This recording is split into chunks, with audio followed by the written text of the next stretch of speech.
From the great halls of their house, there are assembled three who hope to one day be the world's greatest driving heroes. Created from the cosmic legends of the universe comes our team captain, the Vision, Bill Fisher. Their soon-to-be Wonder Woman, Vicky Fisher. Our Captain Marvel and head flight trainee, Jennifer Skripchuk. And our Batman, the master of tools, gadgets, and all things mechanical, our mild-mannered soon-to-be billionaire, Alan Danvers.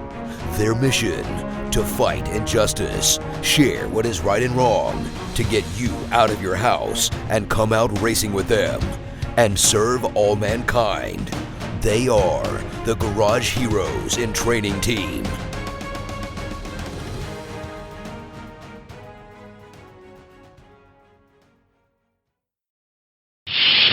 Captain's Log Supplemental.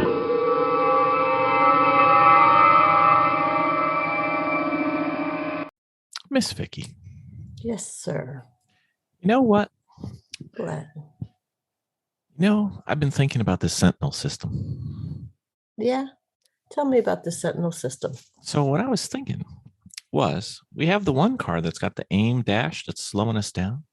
Because installing the aim dash is actually, it probably is easy, but it's quite hard the first time. And we haven't figured that out yet. The Sentinel system is really easy to set up. So what I was thinking was, why don't we put it in the Lemons car? And we'll worry about the aim data information separately. And we'll kind of break it down into a project. Because then we'd have the motorsports video system that we really, really want, and we'd be able to stream it. We just won't have the data inside, but we have the data outside, so we can combine them later. But I think that's a really good solution. So what does this Sentinel system do? Well, if it had the aim data, it would have all the data on the screen, and you could see all their telemetry and everything live. But we'd be able to not only record it for viewing after the race, but we could actually watch our car during the race. Ooh, like on the monitor and everything? On a monitor, if you were at home and I was at a track, or if you were at the track and I was at home, depends on who gets the short straw, but we'd be able to watch each other. It's something I've always wanted to do. And you know what? If you're driving, you know what you can do on the Sentinel system? What's that? You can communicate to me with your hands, and I can't do a thing about it. Even better. So, if you need to give a wave or a jersey wave, whatever you need, we could save it and see it on the screen. And then you can have up to 3 different cameras, and it'll have picture in picture. You'll have the basic main shot out the front window, and then 2 cameras where you put them wherever you want. One could be on the driver, or one could be on the rear view. It's kind of cool. Then we can upload it onto YouTube. We could bore millions of people on YouTube. I love it. All right. Very well. You know what the only downside I see about this? What? Your mom and my mom are going to be panic-stricken the entire weekend watching this thing to see if everything's going well. This is true. We probably shouldn't tell them. I like the idea of having a Sentinel. Well, luckily we have maybe 2. Depends on how things go. We're going to try. All right. That sounds like a plan. That's the project. We got to get that ready for the next race. Sounds great. All right. Very well. Thank you, ma'am. All right. You want to do tire pressure optimization? Have we ever done that in depth? Or wet, cold, hot, and different drivers if you're on a team. What do we mean wet, cold, hot? Well, Just if weather? it's wet, do you raise your temperature? Raise your pressure? We've been down this road before, haven't we? I know, but I have the answers written down now. Oh, so we're revisiting with new information. Is that right? We're visiting with approved answers from a known person that we trust. Well, then yes, my main objection was going to have to be guessing a bunch of shit again. So if you've got good data, let's get into it. It would be number 6 if you want to seem like the smart one, and I can be the dumb one asking questions. It's up to you. Yeah, let me get into that. And I think we've already recorded our intro just now, so let's just jump on into it. Well, I guess that was the intro then. All right, Mr. Dawson. We've talked about tire pressure. Tires are kind of important. Yes, they are. And then we argued amongst ourselves on how to adjust tire pressure to account for different atmospheres and racing environments. And I think we argued ourselves into a loop-de-loop. So at least one loop-de-loop. I was definitely up my own ass and around the corner. And to be clear, if you asked me the same set of questions today, I can't tell you how I answered that day, and I would probably answer differently. And I'm fairly certain I'm wrong either occasion. Well, we have done what's known in the biz as research, and now we have the accepted answers from 3 different independent sources that are former professional race engineers. And did they match each other? They did. They did. That's super reassuring. Let's everybody forget what I have ever said about tire pressures, unless I was right, unless my answers match these people's in any way. You know, it's going to be fun. We're going to record this one, and then I'm going to go back and listen to the other one and see which ones we got wrong. All right. Or if somebody wants to save me the time and energy and they do it for me, they get a t-shirt. That's fine. All right. So Bill, let me ask you. Sure. I want to optimize my tire pressures, right? Okay. That would be good. Because I'm at the track. I want to have the best possible setup, iteration that I can. I've got the car as well set up as I can. I'm just going to use the tire pressures to fine tune what's happening on the track. Sounds like a plan. And I'm at the track today and it's wet. It is. So my tires have a typical dry pressure that I like to rub, but now that it's wet, how do I compensate for that to still get the best grip that I can possibly achieve? Well, the way it was explained to me was, if you think about it, the water is going to do a very good job of cooling, much better than the air. I know where this is going. This was wrong. I feel like I was bad wrong. Well, we'll find out when somebody does the work. So what happens is the tire doesn't increase in temperature as much as it normally would. So what you want to do is increase the cold pressure, sometimes to the target pressure for your hot. That makes a lot of sense. Yeah, that makes it usually bleeding off a lot of temp, right?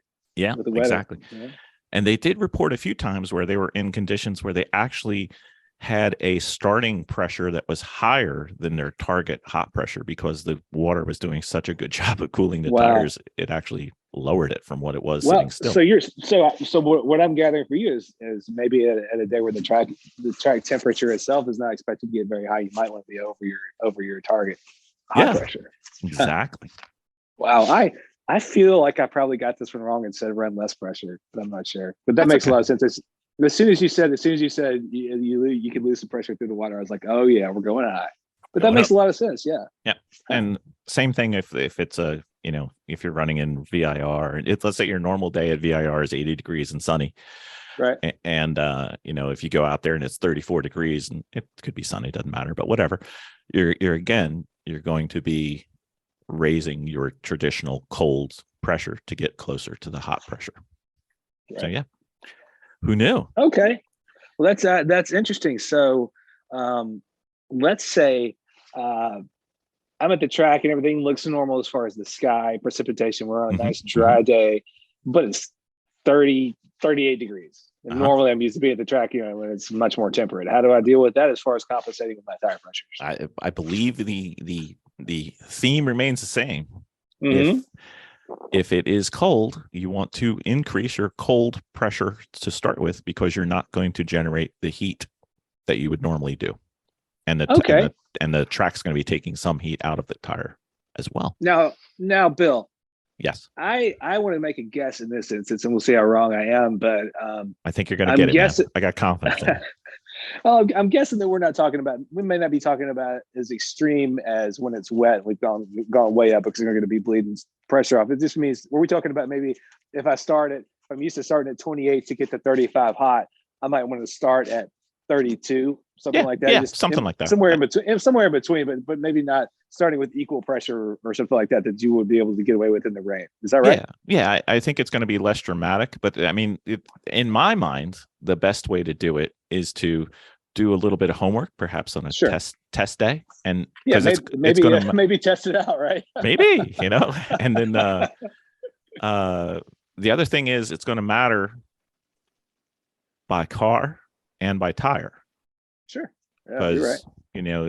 A heavier car is going to put more energy into the tire than a lighter car, and like the RS4s that we drive, they take a ton of temperature.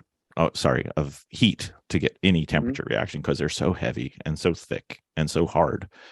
So they are. No, it was just the set of adjectives you just rolled out there. I mean, heavy and thick and hard. Where's my brain? Anyway, so I laughed. It's a natural reaction. Let's keep moving. Let's moving on.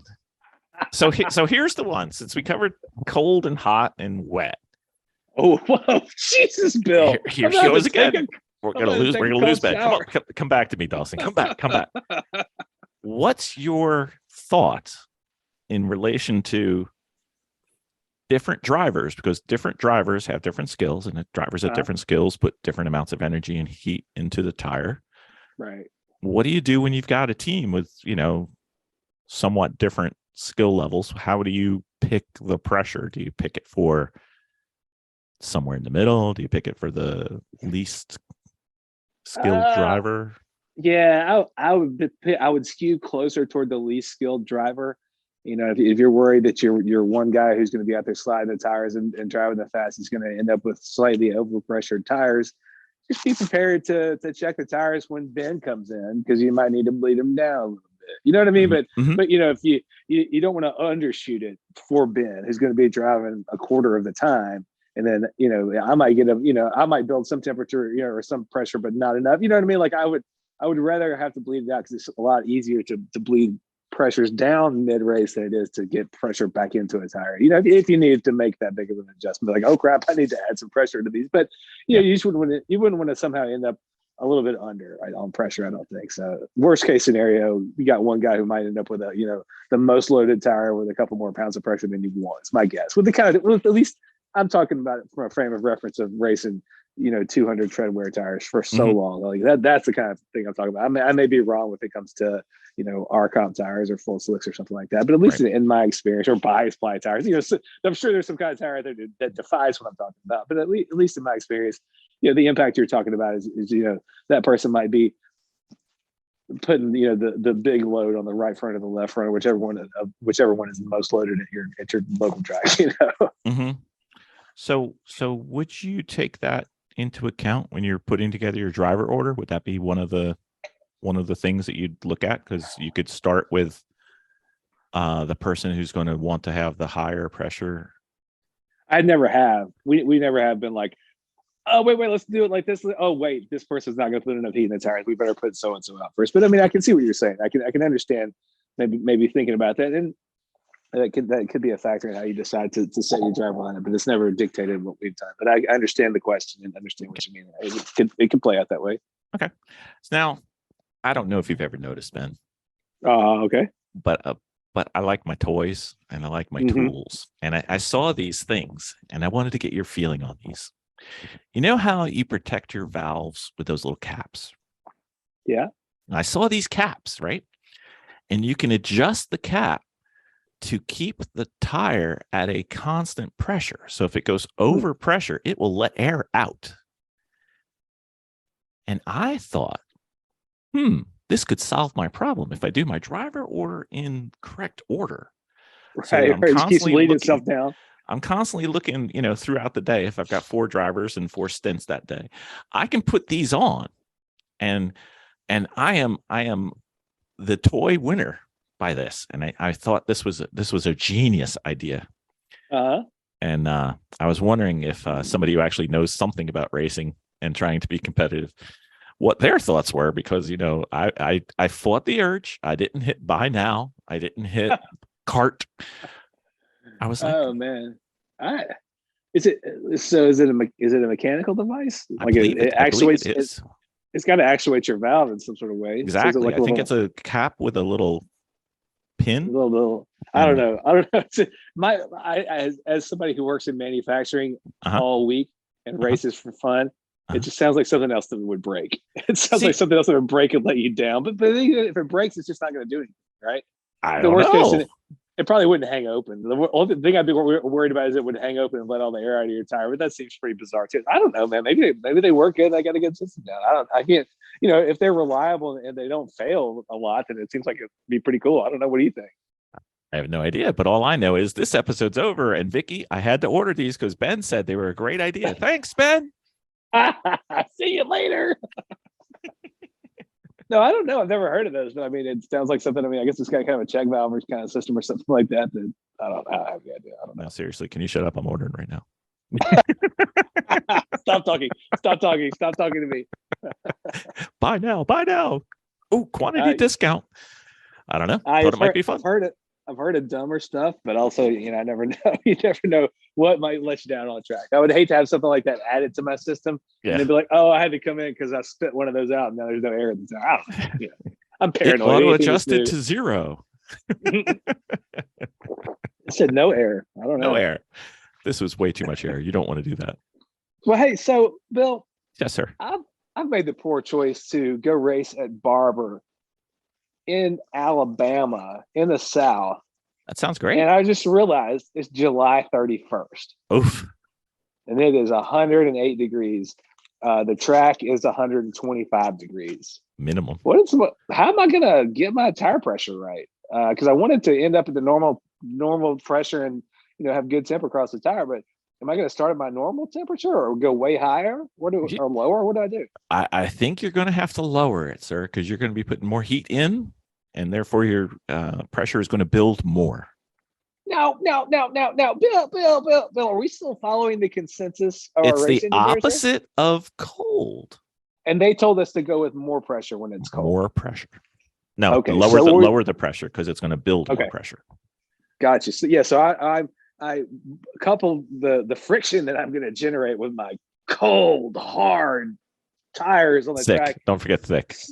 My cold, hard, thick, pounding tires on the track is going to couple with that higher ambient and track temperature to potentially raise my temperature and pressure more than I had anticipated. So you're saying a lower starting point is more appropriate. A little bit lower, yeah. Well, depending. Gotcha. I mean, there's some days where it could be like, take it down to like 5 because it's like baking out there. So and this is the case where also if we're talking about a very wet, hot day, like many of us who raced at CMP have had half the time we've ever been there.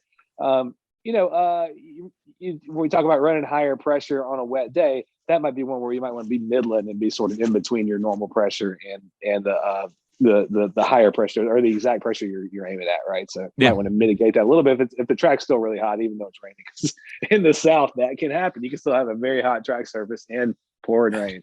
Yes, it's called driving in a sauna. Driving in a sauna. It's what I was born doing. Yeah. Well, the other thing you got to think about though is it depends on how much. Like we're going back to driving in wet again because everybody's worried about driving in wet. Right. How much energy you can put into the tire is going to be how much heat you can put into the tire. Sure. And if you're on a track where when it gets wet, it gets crazy dicey, and you know where I'm going to say, Mid-Ohio, you're just not going to be able to put that amount of heat into the tire. So it could make it even worse. So your pressure could go higher. When you're sliding on a fully wet track, you're not really doing much for the temperature of your tire, I don't think, right? Nope. It's pretty negligible. So it's not like you can go, well, I'm sliding a lot, so I'm heating the tires up, because you're not. Nope. And you're not going fast, so you're not going to be putting in the temperature for the brakes, and or the force, yeah. So exactly. So you gotta kind of think it through, and it's basically how much energy you're putting in. Is it more or less? And then respond the opposite. Yes, exactly. So until we screw this up when we're in person on the track near you. Yeah, I'm going to be calling Bill now that I know Bill has a pipeline of these engineers. I'm going to forget this. I'm going to forget this right now. As soon as we end this call, I'm going to forget this. But I know Bill's number, and I'll call him every time I'm at the track. Hey, Bill, what do I do? Go up or down? And you know what I'll do? I'll say, hold on, and I'll just play this episode. And I'll be back to you in a minute, man. Because I'm pretty sure I said, but everything wrong the last time, and this is good information. I definitely hadn't thought of this stuff this way. It's nice to have real engineering knowledge hit you every once in a while. Go like, okay, that's it, good enough. So you know what this is, Ben?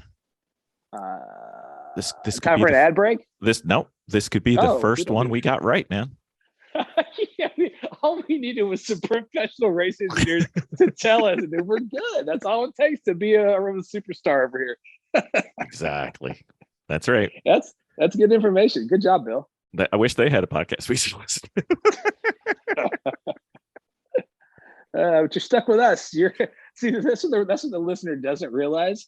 They think that we're locked in with them.